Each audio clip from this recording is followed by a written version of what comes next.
Huwag mong isipin ang mga negatibo, huwag mong hayaang mawala ang mga ngiti mo.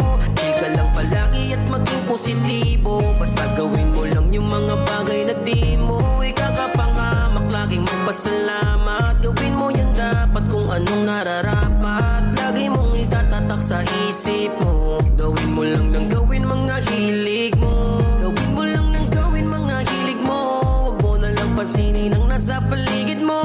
Alisin ang mga negatibo, buksan ang mga ngiti mo, palayain sa isipan ang mga tangan na hindi mo malis sa sarili mo. Ba't lagi kang nakakulong? Di naman yung sagot sa lahat ng iyong tanong. Lahat tayo ay may pag-asa na matama.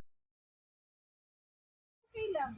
Normal naman yun eh. Baka mapahiya nga sila kasi gagang ginagawa nila kahit nagkikipag-criticize eh. Kaya, Yun ba yung trabaho? kaya sa akin okay lang. Talagang kasama na sa hanap buhay yan. Kahit saan naman eh. Pero yung ginagawa nilang pag-judge, ari ba yun? Diba?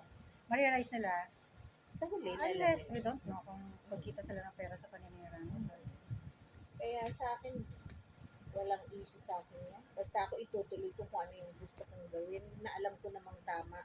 Na alam kong hindi ako nakakaapak ng kapwa Wala ko. ka namang binabaril Ah, or nakatakan yung pagkakataon. Kaya sa akin, okay lang. Pinipilit. Yun ang pinakamasama lang naman eh. Mm. Paparasahin mo. Magkikwento lang naman ako ngayon. Kung makikinig ka o hindi ka makikinig, okay lang din. At least, ako nung kung ano man yung na-experience ko. Diba? Yun lang yun ang akin. Nakapag-share. Yun lang naman. Kasi nga, isipin mo nga, may ganun talagang ginagawa niyang trabaho. Wala siyang ginawa kundi napaka-negative. Yung toxic sobra. Pero kung gusto mo magpahawa sa mga ganun tao, pwede ka rin namang makinig sa kanila, pwede ka sumama. Ngayon, gagawin mo rin talaga yung gagawin nila. Nambukang bibig mo na lang, ay, pangit yan. Tapos may isang tao na naman, ay, pangit yung ginagawa niya, hindi dapat gano'n, illegal yun, or panloloko yun.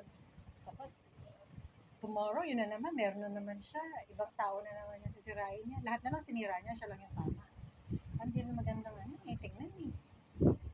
Sila, gano'n na lang yun. Yun Sa lang YouTube kasi, kasi merong gano'n. Yan ang trabaho nila. Napaka-negative ng dating. yan yung mga taong walang magawa para sa sarili nila. Kaya nga. Although galing din sila sa ganong trabaho dati. Check ako kanina. Kasi may nagsarang company. Moder ang pangalan. Wala namang ganun dito sa Philippines. Pero yun.